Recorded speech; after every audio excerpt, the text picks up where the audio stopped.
15장. 드디어 목적지에 도달했다. 골드문트는 꿈에 그리던 도시의 땅을 다시 밟게 된 것이다. 그는 일찍이 여러 해 전에 스승을 찾아가기 위해 처음으로 통과했던 바로 그 성문을 지나갔다. 이리로 오는 도중에 목적지가 가까워지면서 그는 주교자가 있는 이 도시에서 들려오는 여러 가지 소문들을 이미 접할 수 있었다. 그래서 흑사병이 여기도 휩쓸었다는 것을 알게 되었고 어쩌면 아직도 흑사병이 기승을 부리고 있을지도 모를 일이었다. 사람들은 그에게 이 도시의 불안한 사태와 민중들의 폭동에 관해서도 이야기해 주었으며 질서를 되찾기 위해 황제의 칙사가 와서 비상법령을 선포하고 시민들의 안녕과 생명을 지키는 일을 수행 중이라는 이야기도 들렸다. 주교는 흑사병이 발생한 직후 이미 도시를 떠나 멀리 시골에 있는 어느 성에 응가하고 있었던 것이다. 골드문트는 이 모든 소문에 별 관심이 없었다. 골드문트는 이 도시와 함께 그가 일하던 작업실에 남아있기만 한다면 더 이상 바랄 게 없었다. 그 밖의 모든 것은 그에게 중요하지 않았다. 그가 도착했을 때는 이미 흑사병이 사그라들었고 사람들은 주교가 돌아오고 황제의 칙사가 물러가서 평화로운 일상생활을 되찾기를 바라고 있었다. 도시를 다시 보게 되자 골드문트는 고향을 되찾은 것만 같은 감회에 가슴이 뭉클해졌다. 그것은 생전 처음 느껴보는 감정이었다. 그는 흥분을 가라앉히기 위해 평소와 다르게 엄한 표정을 지어보기도 했다. 성문, 아름다운 분수, 구성당의 오래된 둥근 탑, 새로 지어진 날렵한 모양새의 마리아 교회, 성 로렌츠 교회의 맑은 종소리, 희왕찬란하고 거대한 시장, 이 모든 것이 아직 그대로 남아있었다. 이 모든 것이 여전히 그를 기다리고 있었다니 얼마나 뿌듯한 일인가. 이곳으로 오는 도중에는 여기에 도착하면 모든 것이 낯설게 변해 있을 거라고 상상하지 않았던가. 때로는 파괴되어 잔해만 남고 때로는 신축 건물과 불쾌감을 주는 괴상한 모양새 때문에 알아보지도 못하게 변했을 거라고 상상하지 않았던가. 골목길을 지나가면서 집을 하나씩 다시 알아볼 수 있게 되자 그는 거의 눈물이 나올 지경이었다. 그러고 보면 결국 한 곳에 뿌리 내리고 사는 사람들이 부러웠던 게 아닐까? 그들의 멋지고 안정된 집들, 보통 사람들의 느긋한 생활, 고향이 있다는 데서 오는 안정감과 자신감이 부러웠던 것이 아닐까? 가정과 일터에서 아내와 자식들, 일꾼과 이웃들 틈새에서 편안하게 살고 싶었던 것은 아닐까? 때는 늦은 오후였다. 길가에는 볕이 잘 드는 쪽으로 집들이 늘어서 있었다. 상점과 공방의 간판들이 걸려 있었고 나무를 깎아 만든 문짝과 화분들에는 햇살이 따스하게 비치고 있었다. 이 도시를 노여운 사신이 휩쓸었다거나 사람들이 광란의 공포에 휩싸였던 흔적은 어디서도 찾아볼 수 없었다.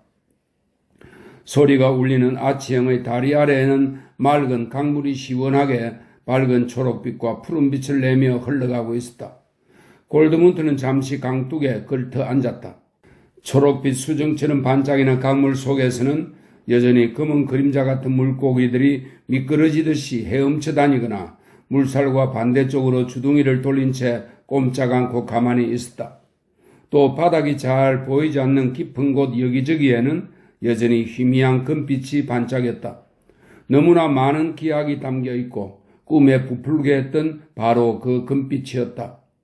물론 다른 강들에서도 그런 것은 보았고 다른 달이나 도시들도 아름다웠지만 아주 오래전부터 이 강물과 똑같은 것은 본 적이 없고 이 비슷한 느낌은 가져보지 못한 듯한 생각이 들었다. 부족관의 인부 둘이 큰 소리로 우스대며 송아지 한 마리를 몰아가고 있었다. 그들은 건물 위층 난간에 나와서 빨래를 널고 있는 어느 하녀와 눈길을 주고받으며 장난을 치고 있었다. 이 모든 것이 얼마나 빨리 지나가고 마는가. 얼마 전까지만 해도 이곳에는 흑사병이 기승을 부렸고 혐오스러운 장의사들이 판을 쳤건만 지금은 다시 생기가 돌면서 사람들이 웃고 장난을 치는 것이다. 골드문트 자신도 사정이 다르지는 않았다. 그 역시 여기 이렇게 앉아서 재회의 감격을 맛보며 감사하고 있으며 더구나 한 곳에 뿌리 내리고 사는 사람들한테도 마음이 열리고 있는 것이다. 마치 참상과 죽음이 레네와 아리따운 유대인 소녀가 언제 있었냐는 시기였다. 골드문트는 빙그레 웃으며 자리에서 일어나 가던 길을 계속 갔다. 스승 니클라우스가 사는 골목이 가까워지고 한때는 몇 년 동안이나 날마다 일터로 향하던 바로 그 길에 접어들자 비로소 그는 가슴이 조이고 불안해지기 시작했다. 그는 걸음을 재촉했다. 오늘 중으로 스승을 찾아가 인사를 올리고 싶었다. 잠시도 미룰 일이 아니었다. 내일까지 기다린다는 것은 도저히 불가능할 것 같았다. 스승이 아직도 화를 내실까? 이미 세월이 한참 흘렀고 이렇게 찾아가 보았자 이젠 아무 소용이 없을지도 몰랐다.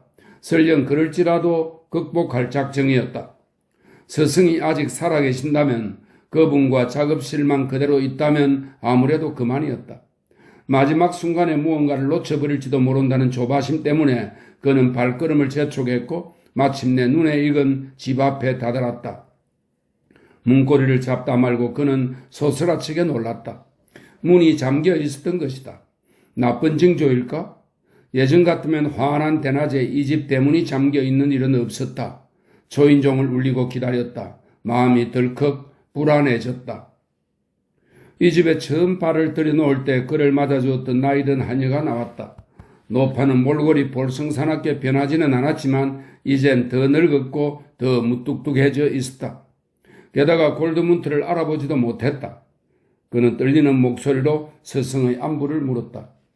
노파는 뚱한 표정으로 미심쩍은 듯이 그를 쳐다보았다. 스승이라고? 여기엔 그런 사람 없어요. 딴 데로 가보시오. 이 집에는 아무도 들어오지 못해요. 노파는 골드문트를 문 밖으로 몰아내려 했다. 그는 노파의 팔을 잡고는 노파를 향해 소리를 질렀다.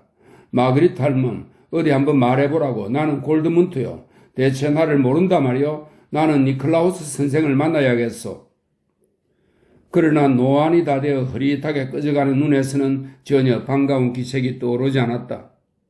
이 집에는 이제 니클라우스 선생이란 사람은 없소이다. 노파가 살살맞게 말했다. 그분은 돌아가셨지. 딴 데로 가보도록 하시오. 이렇게 죽치고 서서 입씨름할 겨를 없어요. 억장이 무너지는 심정을 가누지 못한 골드문트는 노파를 옆으로 밀쳐내고 안으로 들었다. 노파는 소리를 지르며 그를 뒤쫓아 달려왔고 그는 어두운 복도를 지나 작업실로 달려갔다. 작업실은 잠겨 있었다.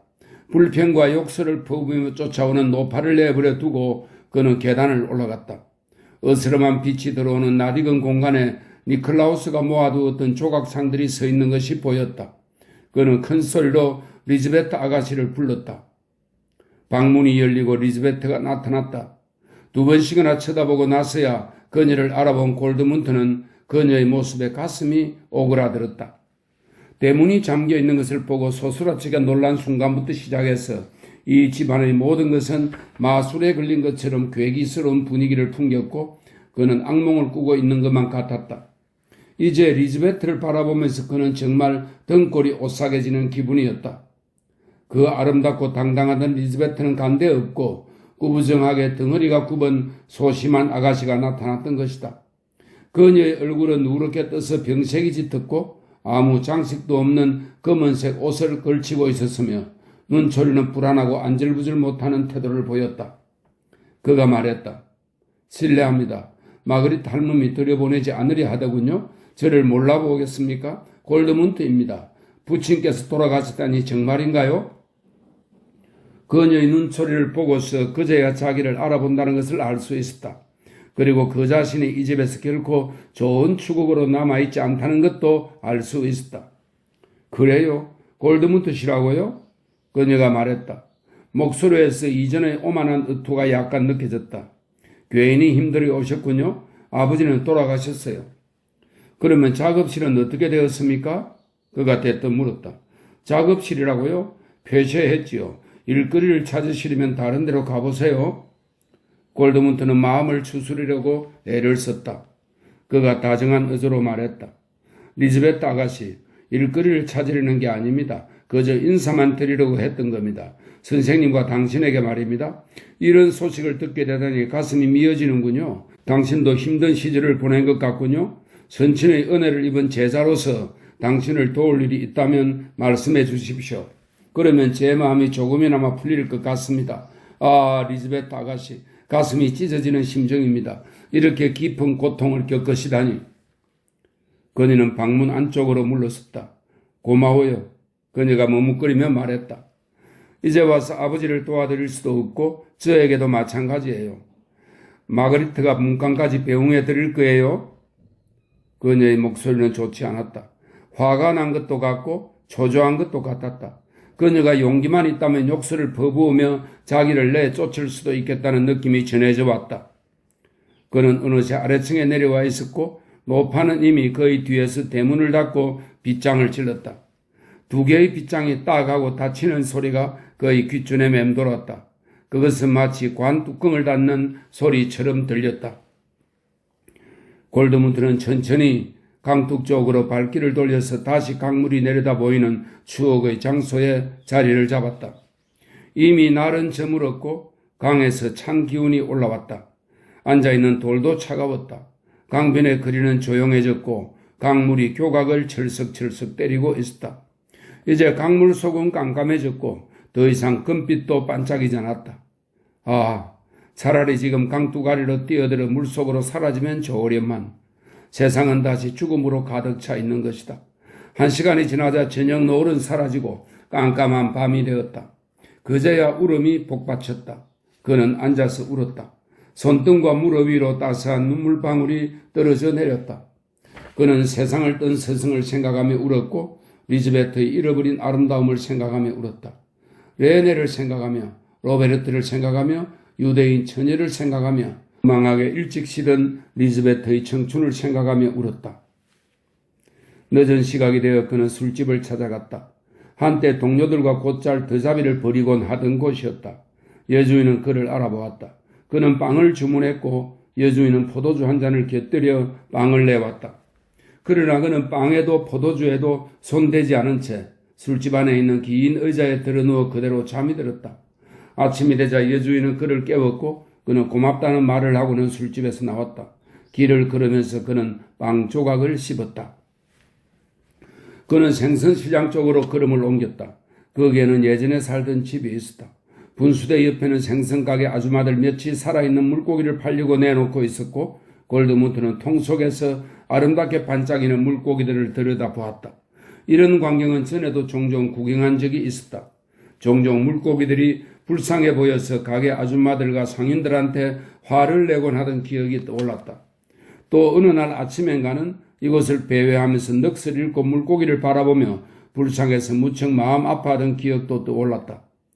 그 후 많은 세월이 흘렀고 저 강으로 많은 물이 흘러내렸다.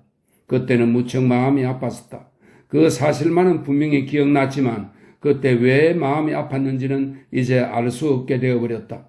그렇다. 슬픔도 지나가 버렸고 기쁨과 마찬가지로 고통과 절망도 지나가 버렸다. 그런 감정들은 흘러가 버렸고 퇴색해 버렸다. 그 감정들의 깊이와 가치도 상실되었고 이제 드디어 과거에 무슨 일이 있었는지도 생각하지 않는 그런 시절이 온 것이다. 한때는 그토록 마음 아픈 기억이었건만 이젠 고통도 꽃잎처럼 떨어져 시들고 말았다. 오늘 느낀 고통 역시 언젠가는 보잘것없이 시들고 말까? 스승이 자기를 원망하며 죽어갔고 작업실이 폐쇄되어 창작의 행복감도 맛볼 수 없고 영혼에 떠오르는 수많은 형상을 펼쳐 보일 수도 없게 되었다는 이 절망감 또한 언젠가는 그렇게 시들까? 그렇다. 틀림없이 이 고통과 처참한 심경 역시 언젠가는 아득한 옛적의 일이 되고 말 것이다. 언젠가는 지쳐서 이런 감정 역시 잊히고 말 것이다. 영원히 남아있는 것은 아무것도 없다. 고뇌조차도. 물고기를 바라보며 이런 생각에 잠겨 있는데 나지막한 목소리로 누군가가 이름을 부르는 소리가 들렸다. 골드문트. 수줍어하는 듯한 목소리를 듣고 주위를 둘러보았더니 병약해 보이는 가냘픈 소녀가 서 있었다. 하지만 아름다운 검은 눈은 그에게 무언가를 말하려는 것 같았다. 골드문트는 소녀가 누구인지 몰라보았다. 골드문트 맞지요? 수줍은 의조로 소녀가 말했다. 언제부터 다시 이 도시에 와 계세요? 이젠 저도 몰라보세요. 말이잖아요. 하지만 골드문트는 소녀가 누구인지 알 수 없었다. 소녀는 골드문트가 한때 하숙했던 주인집의 딸이라고 일러주어야만 했다. 그리고 그가 이 도시를 떠나던 날 아침에 부엌에서 그에게 우유를 때워준 이야기까지 해야만 했다. 이야기하는 동안 소녀는 얼굴을 붉혔다. 그래, 마리였다. 허리 디스크를 앓던 왜소한 몸매의 소녀였다. 그 당시 너무나 수줍어하면서 정성껏 그를 보살펴주지 않았던가. 이제 모든 것이 선명하게 떠올랐다. 서늘한 아침녘에 그가 일어나기를 기다렸다가 그가 떠나는 것을 그토록 슬퍼하면서 그에게 우유를 때워주었고, 그가 입맞춤하자 마치 종교의식처럼 조용히 그리고 엄숙하게 그 입맞춤을 받아들이지 않았던가. 그 후로는 한 번도 그 소녀를 생각해 본 적이 없었다. 그때만 해도 소녀는 어린아이였던 것이다. 이제 그 소녀는 아름다운 눈을 가진 처녀로 자랐다. 하지만 여전히 쩔룩거리는 것 같았고 덩어리가 다소 구부정해 보였다. 그는 소녀에게 손을 내밀었다. 이 도시에서 그래도 누군가가 아직 자기를 알아보고 좋아한다는 사실이 기뻤다. 마리는 그를 데리고 앞장섰다. 그는 못 이기는 신용을 했다. 그녀의 부모집 거실에는 그가 그린 그림이 아직 그대로 걸려 있었고 그가 선물했던 홍옥색 물잔이 벽난로 위의 선반에 그대로 놓여 있었다. 거기서 그는 점심을 먹어야 했고 며칠 동안 이 집에 묵어달라는 초대를 받았다. 식구들은 그와의 재회를 기뻐했다. 여기서 그는 스승의 집에서 어떤 일이 있었는지 듣게 되었다. 니콜라우스는 흑사병으로 죽은 것이 아니었다. 흑사병에 걸린 것은 그의 아름다운 딸 리즈베트였고 아버지는 그의 죽은 거나 다름없이 병상에 누워있는 딸을 곁에서 보살피다가 딸이 완전히 회복되기 전에 세상을 떠났던 것이다. 리즈베트는 목숨을 구하긴 했지만 아름다움은 잃고 말았다.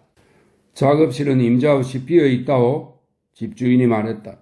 누군가 건실한 조각가가 나서서 인수한다면 멋진 집을 꾸밀 수도 있을 테고 돈도 제법 벌릴 거요. 골드문트.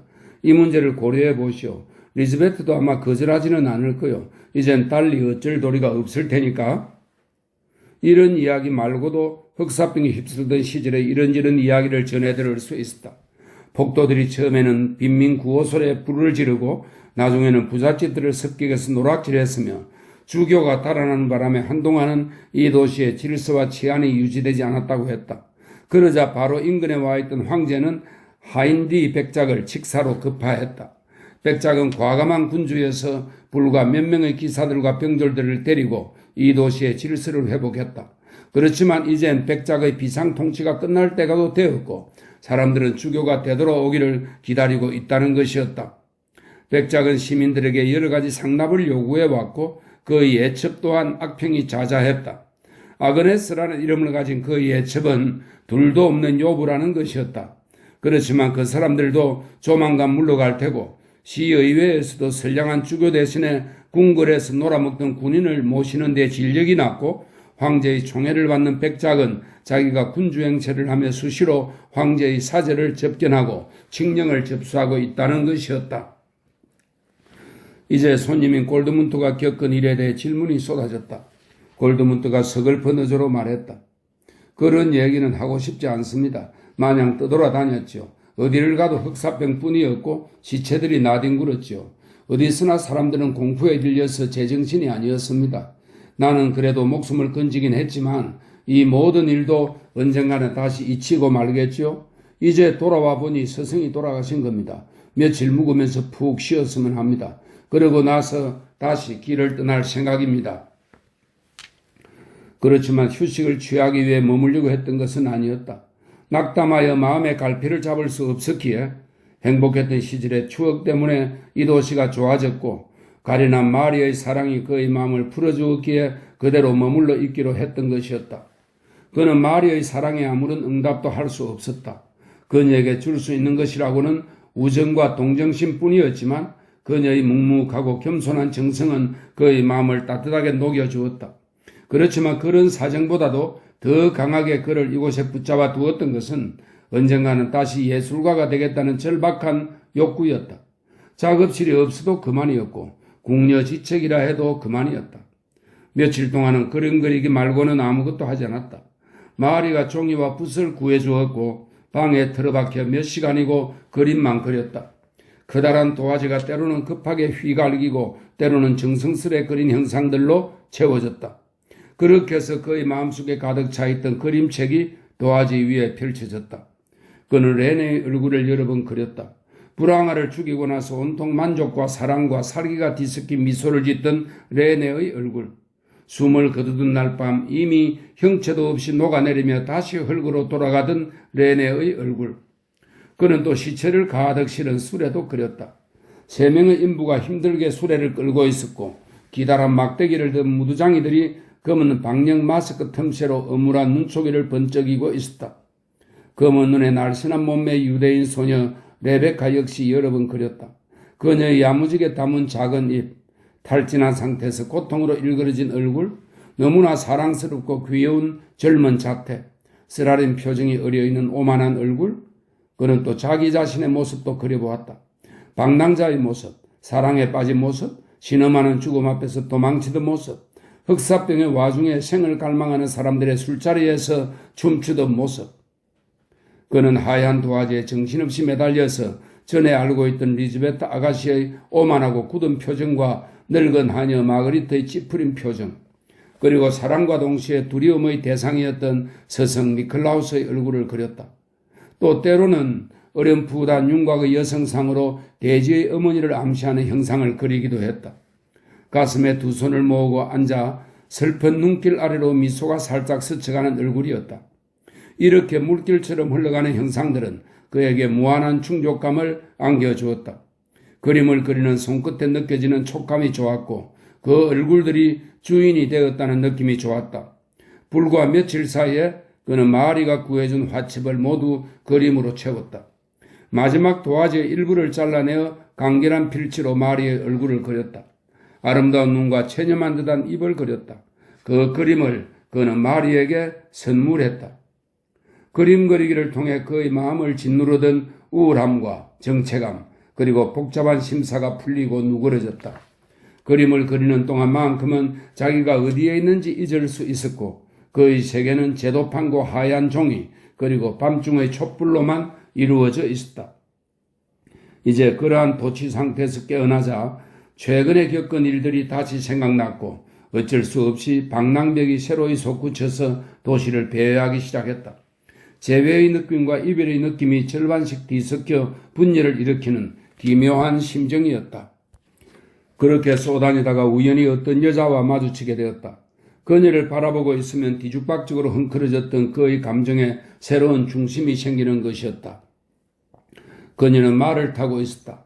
밝은 금발의 키가 컸고 파란 눈에서는 호기심과 함께 다소 쌀쌀맞은 느낌이 전해왔다. 발달리는 팽팽한 탄력이 넘쳐 보였고 화사한 얼굴에는 쾌락과 권력을 즐기려는 욕망과 자신감, 그리고 관능적 쾌락을 맛보려는 호기심이 역력했다. 어쩌면 남자 같은 인상을 풍길 만큼 당당하게 그녀는 갈색 말 위에 걸터앉아 있었다. 말한테 명령을 내리는 일에 익숙해 보였지만 그렇다고 마음을 닫아두거나 무언가를 거부하는 태도는 아니었고 다소 쌀쌀맞아 보이는 눈가에는 이 세상의 모든 향기를 맡아보겠다는 욕구가 꿈틀대고 있었다. 그리고 살짝 벌어진 커다란 입은 감정을 주고받는 일에 아주 능숙할 거라는 느낌을 주었다. 그녀를 보는 순간 골드문트는 정신이 번쩍 들면서 이 당당한 여성과 한번 겨루어 보고 싶은 욕구가 솟구쳤다. 이 여성을 정복하는 것은 고귀한 목표라 생각되었고 이 여성한테 돌진하다가 목이 부러진다 해도 결코 욕된 죽음은 아닐 것 같았다. 골드문트는 이 금발의 당당한 여성이 자기와 같은 기질의 사람으로 감성과 영혼이 풍요롭고 어떤 모험도 불사하며 야성적인가 하면 섬세한 데도 있고 대대로 물려받은 핏줄의 내력으로 정열의 모험에 통달해 있다는 것을 금방 알아차릴 수 있었다. 그녀는 말을 타고 지나갔고 그는 그녀의 뒷모습을 지켜보았다. 곱슬곱슬한 금발과 파란색 명주로 짠 옷깃 사이로 팽팽한 목덜미가 드러나 보였다. 그 목덜미는 강인하고 당당해 보이면서도 어린아이처럼 여리디 여린 살결이었다. 그녀는 일찍이 그가 보았던 여성 가운데 가장 아름다운 여성이 아닌가 싶었다. 그 목덜미를 만져보고 또 그녀의 눈에서 신비로운 비밀을 낚아채고 싶었다. 그녀의 신우는 어렵지 않게 알아낼 수 있었다. 그녀가 궁정에 사는 황제 직사의 애첩 아그네스라는 것을 금방 알게 되었다. 하지만 골드문트는 그런 사실에 전혀 놀라지 않았다. 능히 황제의 비도 될 만한 여성으로 보였던 것이다. 어느 우물가에서 걸음을 멈춘 골드문트는 거울을 찾았다. 거울에 비친 자신의 모습은 금발 여성의 모습과 남매지간처럼 어울렸고 단지 몹시 거칠어져 있을 뿐이었다. 그는 지체 않고 아는 이발사를 찾아가서 그럴싸한 말을 둘러대어 머리와 수염을 깎고 말쑥한 용모를 되찾았다. 골드문트는 이틀 동안 아그네스의 뒤를 밟았다. 아그네스가 궁정에서 나오면 금발의 낯선 청년이 벌써 정문 옆에 서서 감탄에 맞이하며 그녀의 눈을 들여다보는 것이었다. 또 아그네스가 성루 모퉁이를 돌아가면 역시 그 청년이 오리나무 숲에서 튀어나왔다. 아그네스는 대장간에 들렀다가 떠나갈 때도 그 청년과 마주쳤다. 그녀는 당당한 눈길로 그를 힐끗 쳐다보았다. 그럴 때면 그녀의 콧날이 가볍게 떨리는 것이었다. 다음 날 아침 첫 외출을 할 때 다시 골드문트가 기다리고 있는 것을 보자 그녀는 그에게 도발적인 미소를 보냈다. 칙사인 백작도 보였다. 그는 우람한 체격의 대담한 사나이로 결코 만만해 보이지 않았다. 그렇지만 백작은 머리가 희끗했고 얼굴에 수심이 어려 있었다. 골드문트는 백작에 대해 우월감을 느꼈다. 그 이틀 동안 골드문트는 행복했다. 그에게는 되찾은 청춘의 광채가 넘쳐 흘렀다. 이 여성에게 자기 모습을 보이고 도전의 의사를 내비친 것이 기뻤다. 자신의 자유를 이 아름다운 여성에게 바칠 수 있다는 것이 기뻤다. 둘도 없는 이 모험에 목숨을 걸 수 있다는 느낌이 들자 기쁘고 짜릿한 전율이 일었다. 세 번째 날 아침이 되자 아그네스는 말을 탄 시종을 이끌고 성문에서 나왔다. 어느새 그녀의 눈길은 자기 뒤를 쫓던 사나이를 찾고 있었다. 도전적이고 약간 불안해 보이는 눈길이었다. 과연 그 사나이가 벌써 와 있었다. 그녀는 시종에게 심부름을 시키고는 혼자 말을 타고 다리로 통하는 성문을 통과하여 천천히 다리 위로 올라갔다. 그러는 동안 단 한 번 뒤를 돌아보았다. 낯선 사나이가 여전히 따라오고 있었다. 성지순례 기념교회인 성바이트 교회로 접어드는 길에 이르러 그녀는 그를 기다렸다. 이 무렵이면 이 길은 매우 한적했다. 그녀는 반시간가량을 기다려야 했다. 낯선 사나이가 천천히 걸어오고 있었다. 그는 숨이 가쁘지 않도록 일부러 천천히 걸었던 것이다. 그는 미소를 지으며 활달하게 다가왔다. 연붉은색 들장미 가지를 입에 물고 있었다. 그녀는 말에서 내려 말을 메어놓고는 가파른 축벽에 달라붙은 담쟁이 등굴에 몸을 기댄 채 뒤쫓아오는 사내를 마주보고 있었다. 바로 그녀의 눈앞에 다다르자 그는 걸음을 멈추고 모자를 벗어 예를 갖추었다. 왜 날 따라다니는 거죠? 그녀가 물었다. 나한테 뭘 원하나요? 그가 대답했다. 당신한테 뭘 받기보다는 오히려 선물할 생각입니다. 아름다운 아가씨, 나 자신을 당신한테 선물로 바칠 테니 무엇든 마음대로 하시지요. 좋아요. 당신을 어떻게 해야 할지 생각해 보겠어요. 하지만 이렇게 바깥에서 아무런 위험도 감수하지 않고 예쁜 꽃을 꺾을 수 있다고 생각했다면 오산이에요. 나는 위험에 닥치면 목숨도 바칠 수 있는 남자만 좋아하거든요. 명령만 내리시죠. 그녀는 목에서 가는 금목걸이를 천천히 벗더니 그에게 건네주었다. 대체 당신은 이름이 뭐죠? 골드문트요. 골드문트라 멋진 이름이군요. 당신의 입술이 정말 황금처럼 황홀한지 맛볼 거예요. 내 말을 잘 들어요. 당신은 저녁이 되면 이 목걸이를 들고 궁정에 나타나서 목걸이를 주었노라고 말하는 거예요. 그러면서 그 목걸이를 그냥 넘겨주지 말고 직접 나에게 전해주겠다고 하세요. 궁정 사람들이 당신을 거지라고 생각하도록 지금 모습 그대로 오세요. 시종 가운데 누군가가 당신한테 호통을 치더라도 잠자코 있어야 해요. 궁성 안에서 확실하게 나를 따르는 사람은 둘밖에 없다는 걸 아셔야 해요. 말을 돌보는 시종 막스와 몸종 베르타예요. 둘 가운데 한 사람이 당신을 만나서 나한테 데려올 거예요. 백작을 포함해서 궁성 안에 있는 다른 모든 사람은 조심해서 대해야 해요. 그들은 적이거든요. 경고를 잊지 마세요. 당신의 목이 달아날 수도 있어요. 그녀는 그에게 악수를 청했다. 그는 미소를 지으며 그녀의 손을 잡고는 부드럽게 입을 맞추고 자신의 뺨을 살짝 문질렀다. 그러고서 그는 목걸이를 챙기고 그 자리를 떠나 산 아래쪽으로 강과 시가지를 향해 걸음을 옮겼다. 벌써 포도 수확이 끝나 있었고 누렇게 마른 나무 잎들이 스치는 소리가 들려왔다. 시가지 쪽을 내려다보자 그녀가 너무 다정하고 사랑스러운 모습으로 시야에 들어왔기에 골드문트는 빙그레 웃으며 고개를 가로저었다. 불과 며칠 전만 해도 그는 깊은 슬픔에 잠겨 있었다. 고통과 번민 역시 덧없이 흘러가고 만다는 사실이 너무나 슬펐었다. 그런데 지금은 정말로 슬픔이 사라졌다. 황금빛 잎새가 나뭇가지에서 떨어지듯이 그렇게 깊이 가라앉아 사라진 것이다. 이 여자를 대할 때처럼 사랑의 광채가 황홀하게 빛났던 적은 없는 것 같았다. 그녀의 고귀한 자태와 생기 넘치는 금발과 웃음소리는 소녀 시절 마리아브론 수도원에서 가슴에 품었던 어머니의 모습을 떠올리게 했다. 그저께만 해도 두 번 다시 이 세상이 이토록 기쁘게 그를 반겨주리라고는 상상도 못했다. 다시 한번 생명과 희열과 청춘의 물결이 이렇게 뿌듯하고도 간절하게 그의 핏줄을 타고 흘러내릴 수 있으리라고는 상상도 못했다. 아직 살아있다는 것이, 그토록 끔찍한 몇 달 동안 죽음이 그를 비껴갔다는 것이 얼마나 큰 행운인가. 날이 저물자 골드문트는 궁성의 모습을 나타냈다. 궁성 안은 활기차게 돌아가고 있었다.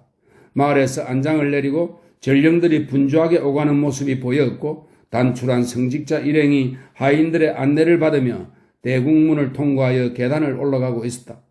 골드문트는 그들을 뒤따라가려고 했지만 문지기가 그를 제지했다.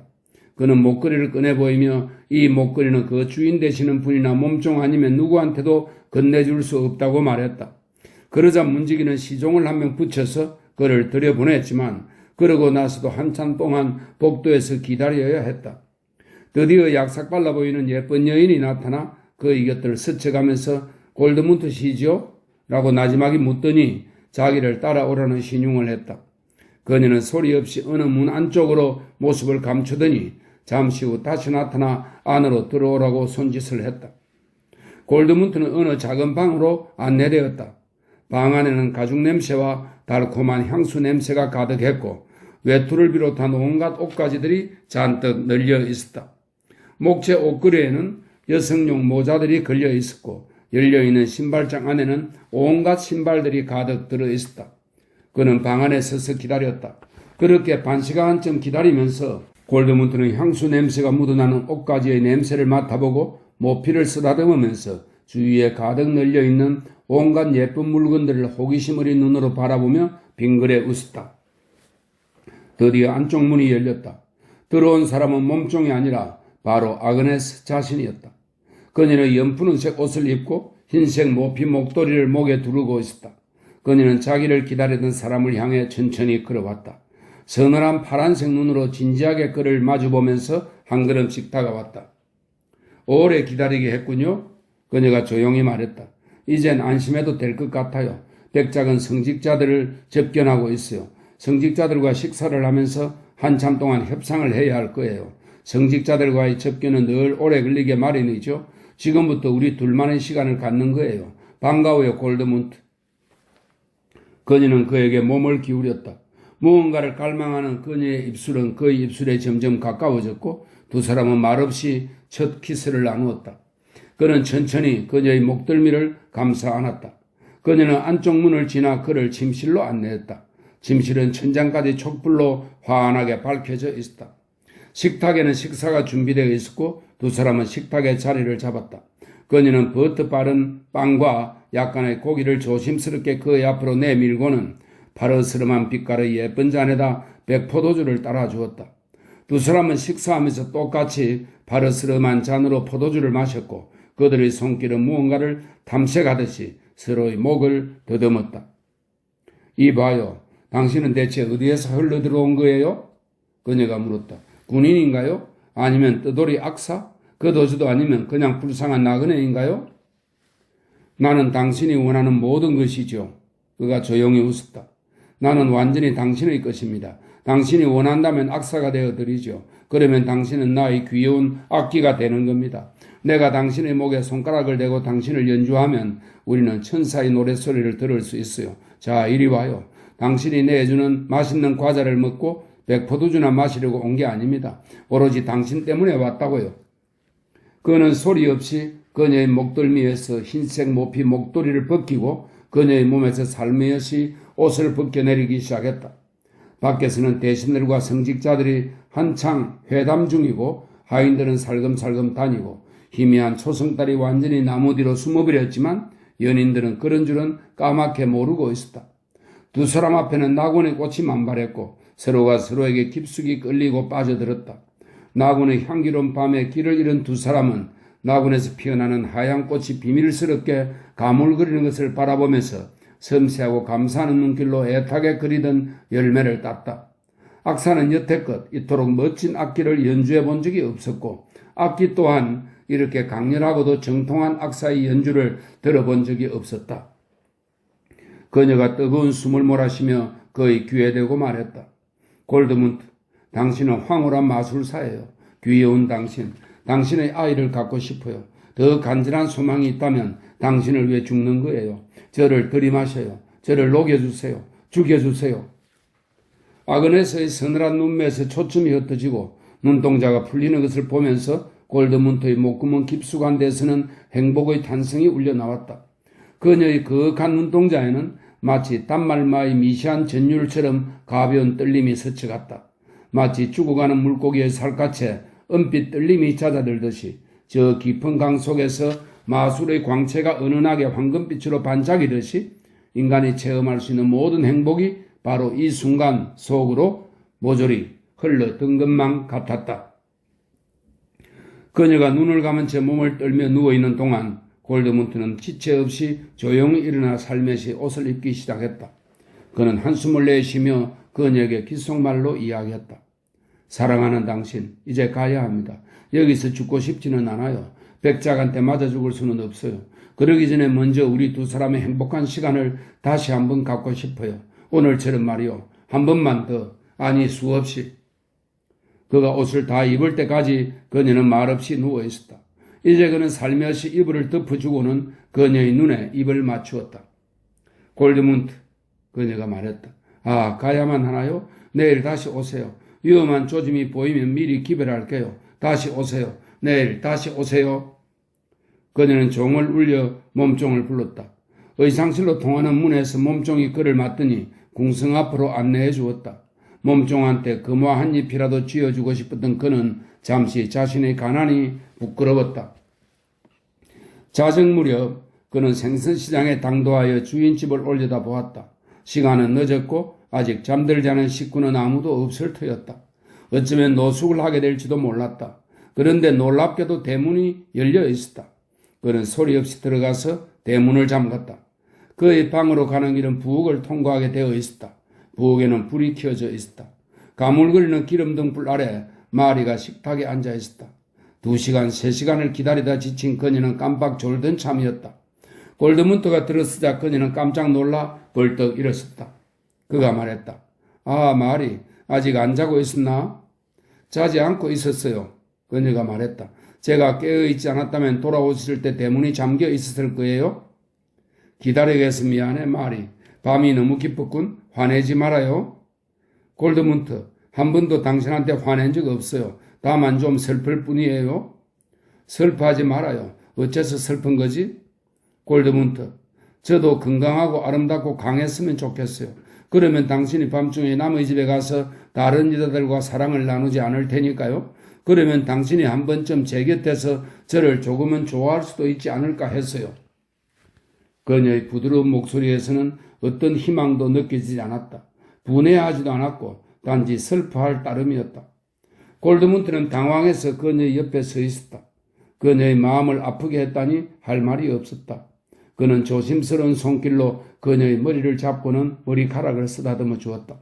그러자 그녀는 꼼짝 않고 서서 그의 손길이 자기 머리카락에 와닿는 느낌에 몸을 떨며 잠시 소리 죽여 울더니 다시 몸을 돌리면서 수줍게 말했다. 어서 가서 주무세요. 제가 쓸데없는 소리를 했군요. 너무 졸렸거든요. 안녕히 주무세요.